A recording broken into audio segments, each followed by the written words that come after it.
우리 기독교 신앙을 대표하는 것이 여러 가지가 있지만 그 중에 우리 기독교의 신앙의 좌표가 되고 중심이 되는 것이 성경입니다. 성경에 여러 가지 수많은 이야기들이 많이 있는데 성경을 한마디로 표현하면 뭐라고 얘기할 수 있느냐? 여러 가지 얘기들이 있지만 그 중에 가장 중요한 성경을 한마디로 표현하는 가장 중요한 말은 역시 예수 그리스도입니다. 그리고 성경을 또 다른 말로 이야기한다면 구원이죠. 구원 역사가 바로 성경을 대변하는 이야기이기 때문이지요. 이 구원 역사, 예수 그리스도, 기독교 신앙의 중심, 이 모든 것을 다 합쳐가지고 한마디로 이야기하려면 사랑입니다. 여러분, 기독교 신앙을 두 가지로 이야기할 때 흔히 하는 말이 십자가와 부활이라고 표현합니다. 그러면 이 십자가와 부활을 나누지 말고 하나로 합친다면 바로 그게 예수 그리스도, 바로 사랑입니다. 기독교를 이야기하는 수많은 사람들이 이야기하지만 이 두 단어, 예수 그리스도와 사랑이라는 것에서 벗어날 수 있는 사람은 아무도 없습니다.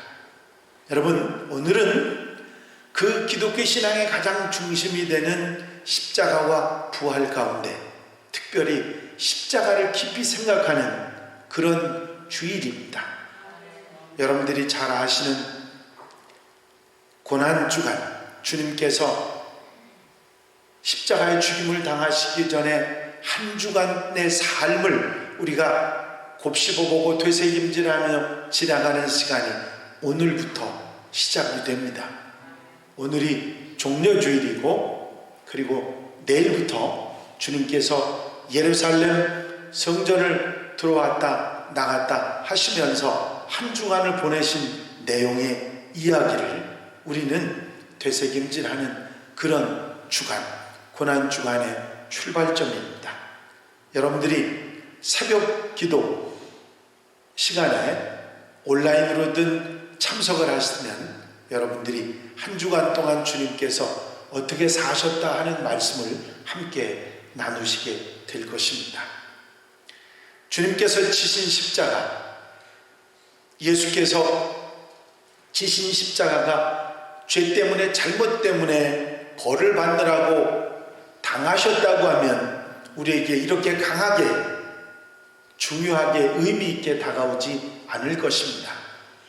예수님의 십자가는 아무런 죄 없으신 분이, 아무런 죄도 짓지 않으셨던 분이 지신 십자가였기 때문에 우리에게 무척이나 중요하고, 그것이 또 나와 상관이 없는 얘기가 아니라 나의 잘못과 허물 때문이라고 하는 사실을 우리가 기억하면서 오늘 주님의 십자가를 다시 한번 여러분들의 마음과 생활에, 삶에 담는 성도들, 한양가족들이 되시기를 바랍니다. 여러분들이 교회에 가시면 기독교 신앙을 가진 사람들의 집에는 언제든지 어디든지 십자가가 있습니다.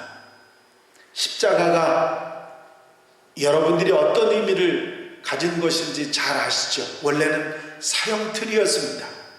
그런데 주님께서 십자가를 지신 이후에는 십자가가 사형틀이 아니라 구원이요 사랑이 되었습니다. 이 사실을 우리는 잘 알기에 십자가를 우리가 바라볼 때 주님의 십자가의 그 고난을 통해서 우리는 무엇을 봐야 하는지, 그리고 어떻게 살아야 하는지를 생각하게 되는 것입니다. 오늘 저는 여러분들에게 주님의 십자가를 바라보면서 우리는 무엇을 봐야 하고 또 어떻게 살아야 하는가 하는 것에 대한 말씀을 드리려고 합니다. 여러분, 십자가를 바라보실 때 특별히 주님이 저 십자가에 달리셨다고 하는 상징의 의미를 가지고 있는 그 십자가를 우리가 쳐다볼 때 우리는 그 십자가를 통해서 내 죄를 볼 수 있어야 됩니다.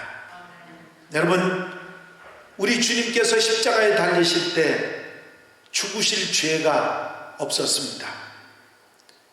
빌라도 총독이 상당히 많은 시간을 통해서 신문을 했지만 털끌 만큼도 우리 주님에게는 죄가 발견되지 않았습니다. 그럼에도 주님은 십자가를 지셨고 십자가에 못 박혀 죽으신 이유가 있습니다. 거기에 대해서 성경은 이렇게 말하고 있습니다. 오늘 함께 읽으신 이사야 53장 5절에 보면 그가 찔림은 우리의 허물 때문이요 그가 상함은 우리의 죄악 때문이라. 그가 징계를 받음으로 우리는 평화를 누리고 그가 채찍에 맞음으로 우리는 나음을 받았도다. 우리는 다 양 같아서 그릇 행하며 각기 제 길로 갔거늘 여호와께서는 우리 모두의 죄악을 그에게 담당시키셨도다. 예수님이 탄생하시기 전 700년 전에 이사야는 예수의 죽음을 예언하면서 그의 죽음은 자신의 죄 때문이 아니라 바로 모든 인류, 저와 여러분들의 죄, 온 인류의 죄를 대신 지신 것이라는 것을 말씀하고 있습니다. 여러분, 이 종려주일에 우리는 우리 죄를 위에서 십자가 지신 주님을 바라보면서 우리의 죄에 대한 생각을 깊이 할 수 있는 그런 시간이 되어야 됩니다. 우리는 주님의 고난을 생각할 때 주님이 당하신 그 고난에 대한 슬픈 마음이나 예수님이 불쌍해서 눈물을 흘리기 쉽습니다. 그러나 우리 주님은 이렇게 말씀하셨습니다. 나를 위하여 울지 말고 너와 너의 자녀를 위해 죄를 위하여 울라 말씀하셨습니다. 누가복음에 보면 23장 27절에 또 백성과 및 그를 위하여 가슴을 치며 슬피 우는 여자의 큰 무리가 따라오는지라.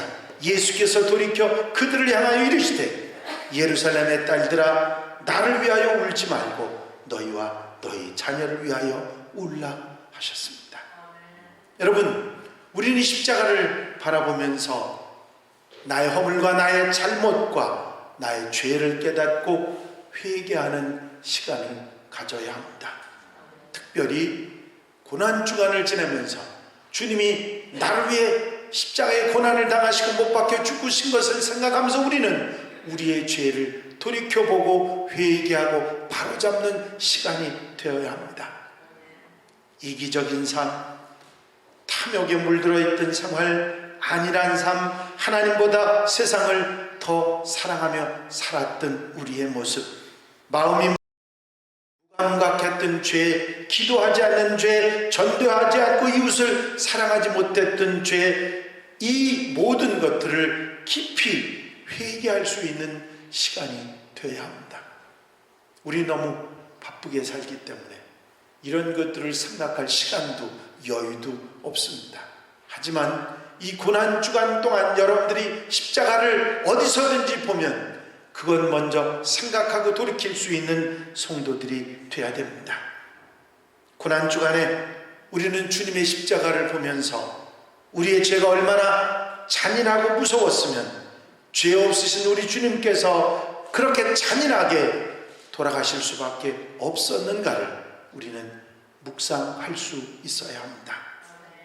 여러분, 고난주간 동안 새벽 기도 시간을 통해서 우리의 죄를 다시 한번 발견하고 주님의 행적을 뒤돌아보면서 회개하고 돌이키는 그런 시간이 되시기를 바랍니다. 그런 한 주간의 고난주간의 삶이 의례적인 시간이 아니라 여러분들에게 의미 있는 중요한 시간으로 다가오게 될 줄로 믿습니다. 그리고 두 번째로 우리는 주님의 십자가를 통해서 우리는 하나님의 사랑을 볼 줄 아는 영안이 열려야 합니다. 십자가는 하나님께서 우리를 사랑하신 가장 강렬한 표시가 바로 십자가입니다. 로마서에서 바울은 하나님의 사랑을 이렇게 표현했습니다. 우리가 아직 죄인 되었을 때에 그리스도께서 우리를 위하여 죽으심으로 하나님께서 우리를 대한 자기의 사랑을 확증하셨습니다. 우리가 아직 죄인일 때 우리 죄를 위해서 주님께서 십자가를 지심으로, 예수께서 십자가에 못 박히심으로 하나님의 귀한 우리에 대한 사랑을 확증하셨다고 말씀하고 있는 것입니다. 여러분, 아들을 잃는 아픔이 얼마나 대단한 것인지 그 아픔을 당해보지 않은 사람은 모를 것입니다. 어떤 집사님이 이런 얘기를 했습니다. 자기 동료 중에 한 분이 아들을 잃게 되었다고 합니다. 재수해서 이제 대학 1학년이었는데 택시를 타고 집에 오다가 그만 큰 트레일러하고 충돌을 해서 그 자리에서 사망을 했다고 합니다. 그래서 그 아들을 화장시키는 화장터에 갔는데 화장이 끝나고 그 남은 뼈를 갈아서 담은 함을 가지고 나오는 아버지를 바라보는 순간 도무지 무슨 말을 할 수 없었다고 말을 했습니다. 저는 같은 사랑하는 친구 목사의 딸을 먼저 보낸 적이 있었습니다. 미국에 유학을 가기 위해서 준비를 하고 모든 준비를 다 마치고 이제 돌아와서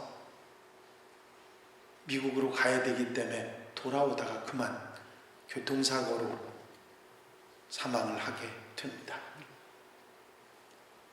동기 친구들이 그 친구 목사의 집에 찾아가서 제가 간 차를 주차장에 대고 나가니까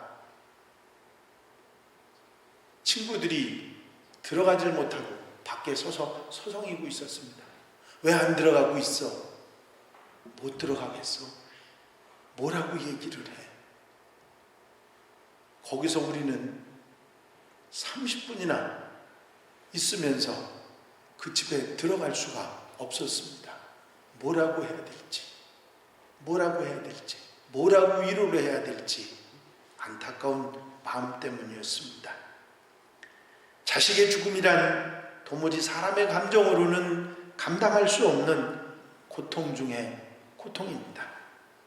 그런데 하나님은 그의 독생자를 우리 죄를 위해서 내어주시고 가장 잔인한 십자가의 형틀에 못 박아 죽게 하셨으니 그 사랑이 얼마나 큰지 우리는 짐작할 수도 없는 사랑입니다.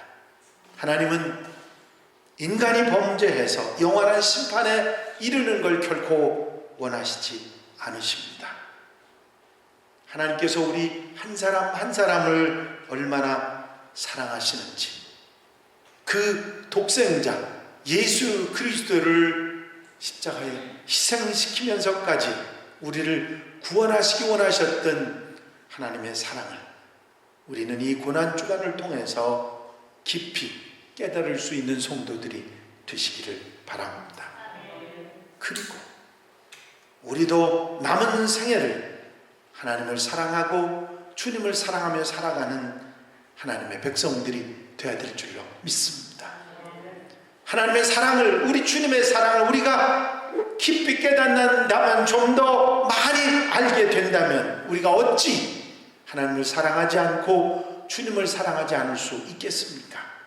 그래서 사도 바울은 이 하나님의 사랑을 깊이 깨달은 후에 고린도 후서에서 이런 고백을 합니다. 그리스도의 사랑이 우리를 강권하시는도다. 우리가 생각하건대 한 사람의 모든 사람을 대신하여 죽었은즉 모든 사람이 죽은 것이라. 그가 모든 사람을 대신하여 죽으심은 살아있는 자들로 하여금 다시는 그들 자신을 위하여 살지 않고 오직 그들을 대신하여 죽었다가 다시 살아나신 이를 위하여 살게 하려 하십니다. 여러분, 이제 우리가 하나님의 사랑을 깊이 깨달았다면 우리는 하나님을 사랑하며 살아야 합니다. 하나님의 사랑에 강권을 받아서 우리가 그 사랑을 보답하며 살아갈 수 있는 하나님의 백성들이 되어야 될 줄로 믿습니다.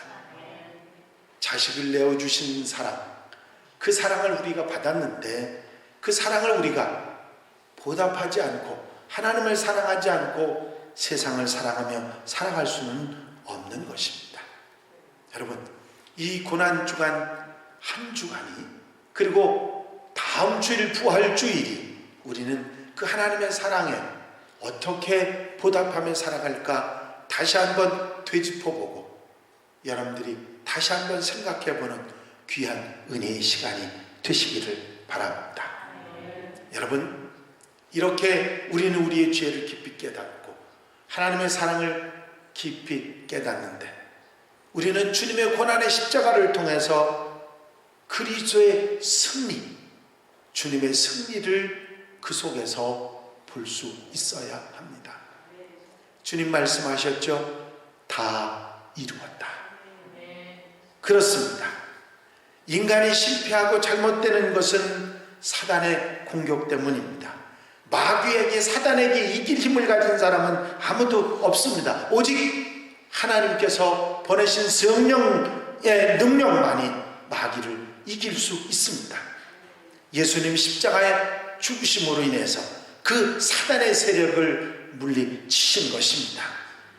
마귀의 조종을 받으면 원하든지 원하지 않든지 악을 행하고 죄를 따라 살아갈 수밖에 없습니다.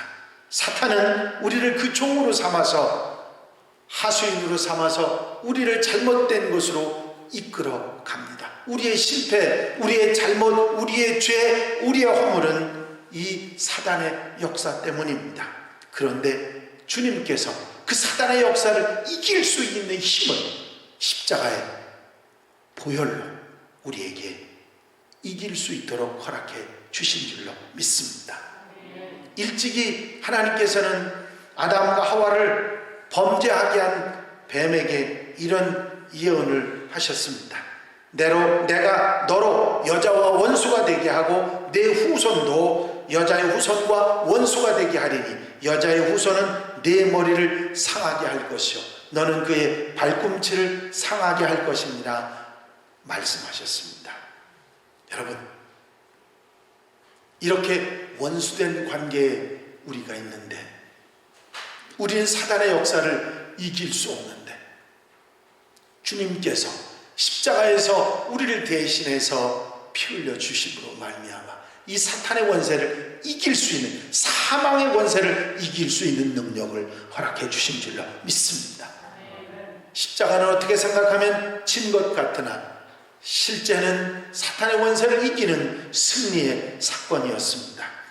여인의 후손 내 머리를 상하게 할 것이라 하신 그 예언대로 예수님 십자가 위에서 마귀, 사탄의 역사를 무너뜨리신 것입니다.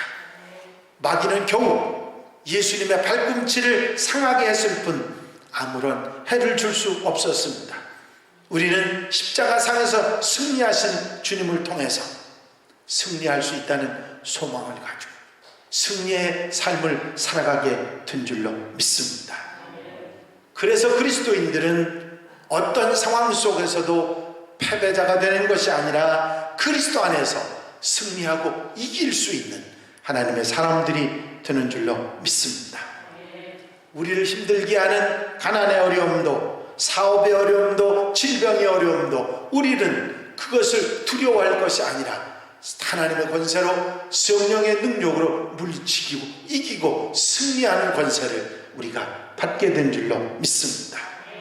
여러분, 이 고난주간을 여러분들이 지내시면서 주님의 십자가를 여러분들이 바라보시면서 특별히 세 가지를 묵상하시기를 바랍니다. 우리의 죄가 얼마나 컸으면 주님께서 저 십자가를 지실 수밖에 없는지를 한번 우리가 되짚어보고, 그런 허물 많고 죄 많은 나를 십자가의 사랑으로 사랑해 주신 하나님의 사랑이 얼마나 큰지를 다시 한번 감사하고, 그리고 십자가를 통해서 우리를 승리하도록, 사탄의 권세를 이길 수 있도록 인도하신 주님의 그 사랑이 얼마나 큰지 승리의 소망을 가질 수 있는 우리 성도들이 되시기를 바랍니다. 이제 여러분들이 오늘부터 고난 주간을, 한 주간을 보내실 텐데, 우리가 어떻게 고난 주간을 보낼 것인가? 그저 그 전에 지내오듯이 그냥 바쁘게 그렇게 지나갈 수도 있겠지만, 이번 한 주간 여러분들은 주님의 고난에 동참하고 주님과 동행하는 그런 시간이 되시기를 바랍니다. 주님은 십자가에서 고난을 다 당하신 줄 알았는데, 바울은 그리스도의 남은 고난이 있다고 말하면서 그 남은 고난을 내 육체에 채운다고 표현하고 있습니다. 그리스도의 남은 고난, 우리가 기꺼이 달게 지고 나도 그 고난에 동참하겠습니다 하시면서 이 한 주간을 지내실 수 있는 성도들이 되시기를 바랍니다. 구체적인 방법을 말씀을 드리면, 금식이나 절제된 식사를 통해서 내 삶의 환경을 절제하는 환경으로 이끌어가는 게 중요합니다. 그렇습니다. 금식을 하실 수 있는 분들은 금식을 하시고, 여건이 안 되시는 분들은 절식을 하시면서 여러분들이 주님께서 고난당하신 것을 함께, 육체의 고통으로 함께 동참하시는 것이죠. 지나친 음식에 가는 마음을 주님을 향한 마음으로 바꾸어 가는 것입니다. 그리고 오락을 절제할 수 있어야 됩니다. 지나친 오락에 심취하는 것은 주님의 고난을 잊게 하기 때문이지요. 그리고 기도하는 것입니다. 여러분, 그전에도 기도하셨지만 이번 주간에 특별히 기도에 힘을 써서 여러분들이 기도로 주님의 고난에 동참하고 주님과 함께하는 시간을 가지시는 여러분들이 되시기를 바랍니다. 그리고 기회가 된다면 복음을 나누는 시간이 되셨으면 좋겠습니다. 주님께서 고난당하신 이유, 그것은 다른 것이 아니라 바로 복음 전파, 이 세상 모든 사람을 구원하시기 위한 것이었습니다. 고난은 고난에서 끝나는 것이 아니고, 십자가에서 끝나는 것이 아니고 부활이 끝이라는 사실을 분명히 기억하고, 수많은 영혼이 구원받도록 힘쓰는 것도 함께 주님의 고난에 동참하는 우리의 마음일 것입니다. 여러분, 작은 것에서부터 우리가 주님의 고난에 함께 동행하면서 고난 주간을 뜻있게 보내고, 그리고 정말 감사와 감격으로 부활주의를 맞이할 수 있는 우리 성도들, 한양 가족들이 되시기를 바랍니다. 여러분, 십자가만 있는 것이 아니라 부활이 있기 때문에 우리에게는 기쁨과 감사가 되는 것이지요. 여러분, 십자가와 부활을 가슴속에 담고 이 한 주간 아름답게 주님의 고난에 동행하는 우리 성도들, 한양 가족들이 다 되시기를 주의 이름으로 축원합니다. 축원합니다. 기도드리십니다.